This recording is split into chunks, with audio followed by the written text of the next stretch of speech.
Have you ever had that that really specific sinking feeling right in the pit of your stomach the moment you wake up? Oh, that cold sweat moment. I know exactly what you're talking Yeah, about. you're just lying there staring at the ceiling, and you are absolutely riddled with guilt over something awful you did in a dream, Have you betrayed a friend or... or screamed at your partner, Mhm. or, and this is one that I hear about a lot, you completely neglected a pet or a child, Mm. just left them somewhere. It's a visceral feeling, isn't it? Your heart's racing, the adrenaline is there. It feels Yeah. like a genuine moral failing. You just feel heavy. Right. And then, the fog of sleep finally lifts.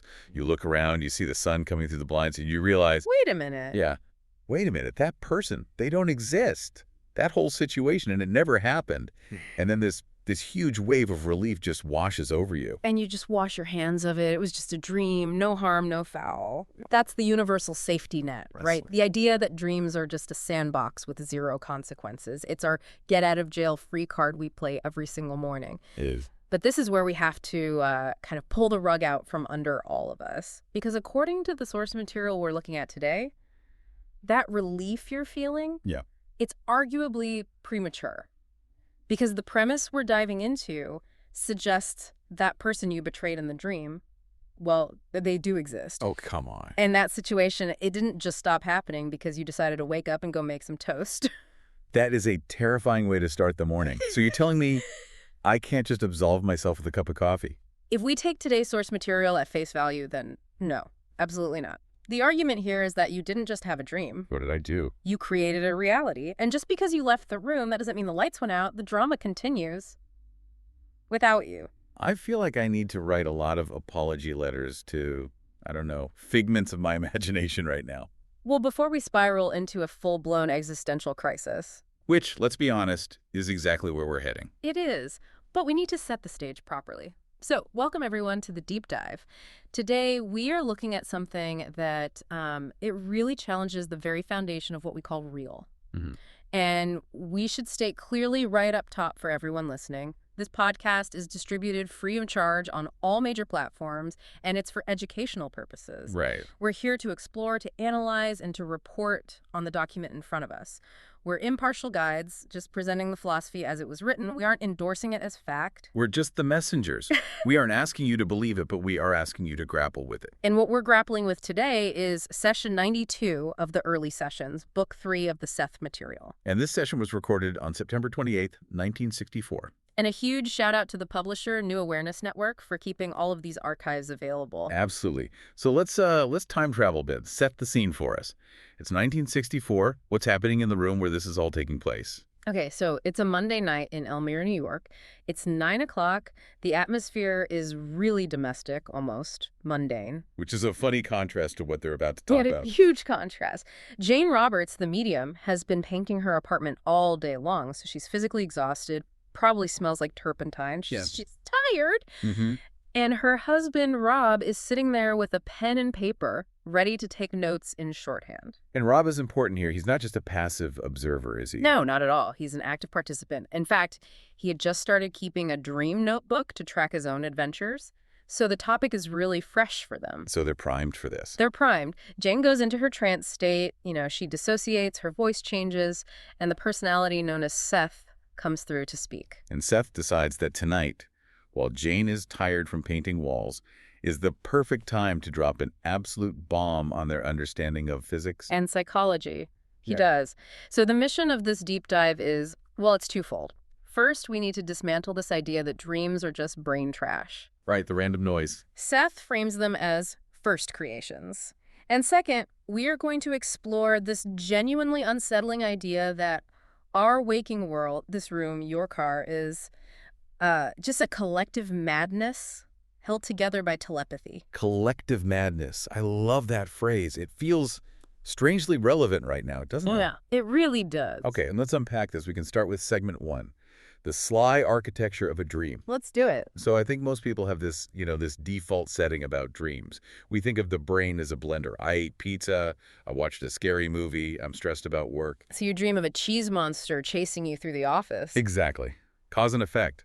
Random neural firing, just the mind's garbage disposal. That's the conventional wisdom for sure. Even in a lot of modern psychology, the brain's just taking out the trash while you sleep. But Seth corrects this idea right away. He says that dreams exhibit, and this is a direct quote, amazing discrimination. Discrimination, that implies choice, intent. It does. So the dream isn't just happening to you, it's being curated. Precisely. Even the most trivial dream, say you dream about something really boring, like washing a coffee cup. Seth argues that it's not random. The subconscious is incredibly precise. He even calls it cunning and sly. That's a funny way to describe your own mind, like it's trying to pull a fast one on you. Well, in a way it is, or at least it's being incredibly efficient. Think of it like this. The dreamer is like a master spy, or maybe a cryptic filmmaker. A Christopher Nolan type. Yes, perfect. They have to convey a massive amount of information, emotional, historical, predictive stuff, but they only have a little bit of screen time, so what do? They pack layers of code into a single image. That's it. And this is where Seth introduces the concept of the dream object. The dream object. So back to our example, the coffee cup isn't just a cup. It's a cup, but it's also a multidimensional equation. Yeah. He lays out this list of 4 distinct levels of reality that a single dream object refers to, all at the same time. All at once. All at once. He's saying the subconscious picks that one object because it's the perfect bridge between all 4 levels. Okay, so lay them on me.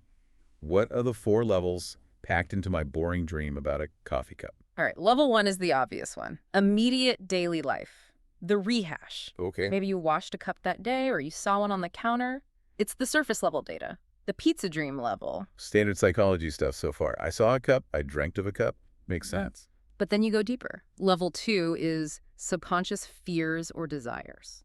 How does the cup fit in there? Well, maybe the cup represents a thirst you have for something, like knowledge or affection. Or maybe it represents fragility. You're worried about breaking something in a relationship. The cup becomes a metaphor. Okay, still kind of in the realm of Freud and Jung. Where does Seth take the left turn? He takes it at level 3, past lives. Oh. Seth claims that the object, or even the action of washing it, connects to a specific object or an event from a previous existence. The emotional tone of the dream cup is borrowing resonance from a cup you held 300 years ago. Okay, that definitely widens the scope. And what's level 4? Future possibilities. It acts as a warning, or maybe a foreshadowing of an event that hasn't happened yet in your linear time. Wait. So the coffee cup is a time machine. It's a nexus point, a hub. Seth says, and I'm quoting again, one dream object has reality then, in 4 or 5 different levels of reality simultaneously. The past and future being therefore contained simultaneously within the dream object. That creates a very crowded image. It means every time I'm dreaming, I'm basically looking at a zip file. I see the icon, the cup, but inside are all these other files. That's a perfect analogy. Files from yesterday, files from my deep psychology, files from a past life, and files from next Tuesday. And that's why the subconscious is sly. It scans your entire multidimensional history and future to find the one symbol that can represent all of those things perfectly at once. It's an efficiency of engineering that we can't even comprehend. It really makes you wonder how much data we're just missing every morning. We wake up and go, weird, I dreamt about a boat, and we just move on. Meanwhile, our subconscious is just screaming, it wasn't just a boat, it was your grandfather's boat, and your fear of drowning, and a prediction about your stock portfolio. We're reading the headlines and just completely ignoring the article. Exactly. And this complexity leads us right into the mechanics of how this is all done, which is where Seth really flips our understanding of physics. Right, the physics of the psyche. This takes us to segment 2. And this really starts with that ultimate philosophical question, doesn't it? The chicken or the egg, matter or idea? Seth addresses this because it's a constant question. What came first? And he says that while the question is a bit meaningless because time is simultaneous, Of course. if you absolutely have to pick a winner in the hierarchy, the idea is the first creation.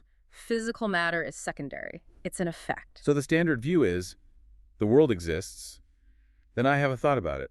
Seth is reversing that. He's reversing it completely. I have a thought, and the world exists because of it. And he applies this directly to dreams. He says that when we dream, we are using psychic energy. Which we tend to think of as, fairy dust. Something wispy and imaginary. Right. But Seth argues this energy is just as real, just as functional, and just as durable as atomic energy. It's a building material. So when I dream up a monster or a beautiful landscape, I'm actually building it out of something solid. You're building it out of raw energy. And this brings us to the mechanism of expansion and contraction, which is, it's crucial for understanding why your guilt at the beginning might actually be justified. Okay, walk us through it. Expansion and contraction. Expansion is the act of dreaming. You, the creator, project your psychic energy outward to form the dream drama. You build the set, you cast the actors, you write the script. You are expanding your energy into a new form. Okay, so I'm inflating the balloon, I'm blowing air into it to give it shape. A good way to put it. Then you wake up, or the dream ends. This is contraction. You withdraw your conscious attention back into yourself. You turn away from the dream to focus on the alarm clock. So, I deflate the balloon. No. And that's the catch. This is the chilling part. You do not deflate the balloon. You only walk away from it. Wait, what do you mean? Seth is very, very specific here. He says, energy projected into any kind of construction, psychic or physical, cannot be recalled. The reality of the dream continues. Cannot be recalled. That sounds like a manufacturing error, like a bug in the system. Or a law of thermodynamics for the soul. You can't take the energy back once you've given it form. You gave it life. You can withdraw your attention, that's the contraction. Yeah. But the creation itself, it stays. It keeps existing and evolving based on the laws of its own reality. So, going back to my guilt at the start, if I scream at a dream character and then wake up, I basically just walked out of the room, slammed the door, and left that poor character there, dealing with the fact that I just screamed at them. In a manner of speaking, yes. You created a reality, you visited it, you caused a scene, and then you abandoned it to run on its own. That is, wow. That is incredibly irresponsible of me. I feel like the absentee father of 1,000 micro-universes. It definitely changes the whole notion of, it was just a dream, doesn't it? It really does. Seth is telling us we are constant creators of permanent realities. Every single night, we are leaving this trail of created universes behind us like exhaust fumes. It makes me think of those stories, about parents going out for cigarettes and just never coming back. We're doing that to our dream worlds every single morning. Hey, I'm just going to wake up for a second, be right back. And then poof, we're gone from their world and that world. It just continues. It doesn't need us watching for it to be real. Exactly. Which blurs the line between real and imaginary, because we usually define real as stuff that stays there when I'm not looking at it. Right. If I leave my office, my desk is still here. Seth is saying the dream desk is also still there. And that's the perfect transition to segment 3. Because Seth anticipates the skeptic. He knows someone is going to say, okay, fine, but this table I'm touching, this is solid. Everyone agrees this is a table. Dreams are chaotic. Physical reality is permanent. There's a consensus. If I drop a glass in my kitchen, it breaks. Everyone in the room agrees that it broke. If I drop a glass in a dream, it might turn into a butterfly. Right. And Seth just dismantles this view, and he does it with a bit of humor.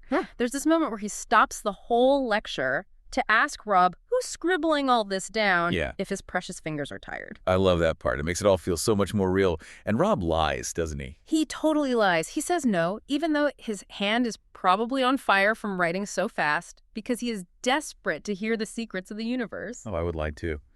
Nope, hand's fine. Tell me more about the fabric of space-time. I can ice it later. So Seth goes on to explain that physical reality, this solid world we trust, is actually a conglomeration of diverse individualistic symbols. He says no, two people see the color blue the same way, or perceive a chair the same way. But we do agree it's a tire. We don't walk into furniture all the time. We do. But how do we agree? And this is the big reveal. Seth says, telepathy could be called, indeed, the glue that holds the physical universe in precarious position. Telepathy. Not physics, not gravity. Telepathy. Telepathy. He's arguing we are constantly subconsciously communicating with every other consciousness to agree on where objects are and what they are. It is a massive, silent, continuous negotiation. So if I walk into a room, I'm basically broadcasting, I see a sofa here, and you're broadcasting, I also see a sofa here. And our brains kind of handshake on it and say, okay, cool. Sofa. Basically, yeah, it's a consensus reality. Seth actually calls it a collective madness. He says if we focused on the differences in our perceptions instead of the similarities, physical life would just look like total chaos. So we ignore the discrepancies to keep the illusion stable. We have to. It's like an improv group. Someone walks on stage and starts miming that they're washing dishes, and everyone else on stage has to telepathically agree, okay, that part of the stage is now a sink. That's a brilliant analogy. Reality is a group improv session. And Seth's point is this. The dream world has the exact same validity. It's held together by the same psychic agreement, the same telepathic glue. But wait a minute. In a dream world, I'm usually alone. I think I am anyway. So who am I telepathically agreeing with in my own dreams? Well, that's a great question. First, Seth notes that even dream symbols are shared culturally. He uses fire as an example. Okay. He says cavemen didn't originally dream of fire as hearth and warmth. To them, it was terror and destruction. But over centuries, we telepathically and culturally built a new meaning for that symbol. So when I dream of a fireplace, I'm tapping into this massive telepathic history of what that means. I'm not dreaming in a vacuum. You're not. You're sort of running on open source software built by all of humanity. And remember what we said earlier. The dream world continues. He suggests people in the same historical period often inhabit the same dream universes. So we're all visiting these established realms. There's a cohesiveness. It makes the world feel so much more fragile, though. He calls it a precarious position. Because it relies on agreement. And if that agreement shatters, The reality could dissolve. Which brings us to the actual inhabitants of these fragile realities, segment 4, the hybrids. Right, and Seth really dislikes the word dream, doesn't he? He does. Why is that? It seems pretty straightforward. Because for us, in our language, dream is basically a synonym for fake or illusion. Good point. He wants a term that conveys independent life. So he proposes a technical term, dual hybrid constructions. Oh, that just rolls right off the tongue. How'd you sleep? Oh, great, I visited some dual hybrid constructions. He has a bit of a mouthful, isn't it? But the meaning is profound. He compares it to biology. He asks, do you know how your legs work? Not really. I mean, muscles and tendons and stuff. But when you decide to walk to the kitchen, are you consciously firing every single neuron? Are you manually piloting your quadriceps? No, of course not. I just think kitchen, and my body takes me there. Exactly. The conscious mind gives the order, and an independent system carries it out. Seth says this is how dreams work. The inner self creates these dream personalities. You might initiate the dream, but once those personalities, those hybrids are formed, they attain independence. They are puppets. They are not puppets. This goes right back to that first creation idea. You can't take the energy back. Right. He says, and this is a quote, as the entity expands and originates new personalities, so do the individuals create. Individuals of the dream universe, which are independent. Independent. That means they have their own motivations, their own growth. Yes. He brings up the law of value fulfillment. Basically, that energy cannot be annihilated. Once you give energy a personality, once you create a character in a dream, that energy now has an identity. It must continue to evolve. It must seek its own fulfillment. So the monster I dreamt of as a kid, the one that was under my bed, it's still out there, evolving. that is deeply disturbing. Yeah. But also kind of beautiful. It means we're parents to thousands of beings we don't even know about. It adds a tremendous weight of responsibility to the simple act of sleeping, doesn't it? You're not just watching a movie behind your eyelids. You are birthing independent hybrids into a valid electromagnetic reality. Sleep well and try not to create any serial killers tonight. Precisely. It reframes the whole concept of a nightmare. It's not just a bad experience for you. It's a difficult birth for the entity that's being created. So let's zoom out. What does this all mean? Let's try to synthesize this. Okay.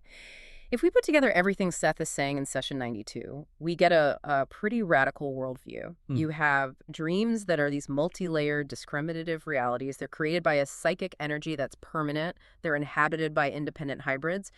And maybe most shockingly, they are just as real as this physical world. Because both are just mental constructions held together by telepathic agreement. Exactly. It levels the playing field. Waking life isn't the master copy. It's just one channel on the TV. Dreaming is another channel. And both are broadcasting live, 24/7.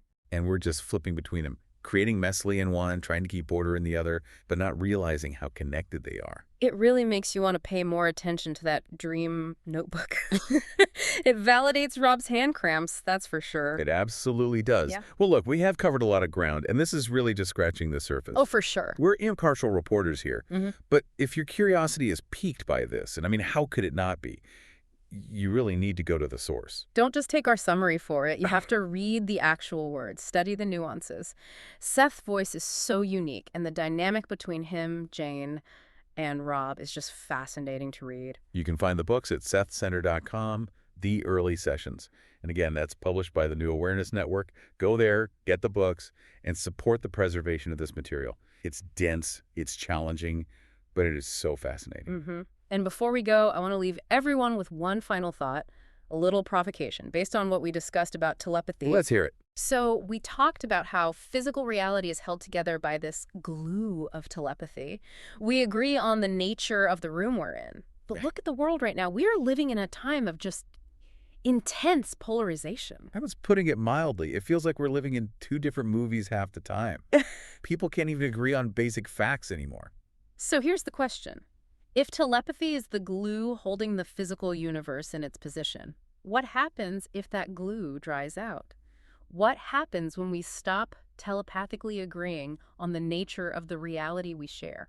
Are we risking the stability of the physical world itself? Are we uncreating the world by refusing to agree on what it is? That is a very heavy thought. It's a question worth sleeping on. Or maybe worth dreaming on. If you can even sleep after all this. Yeah. Thank you for diving deep with us today. It was a pleasure. Sleep well and be nice to your hybrids. Indeed. See you next time.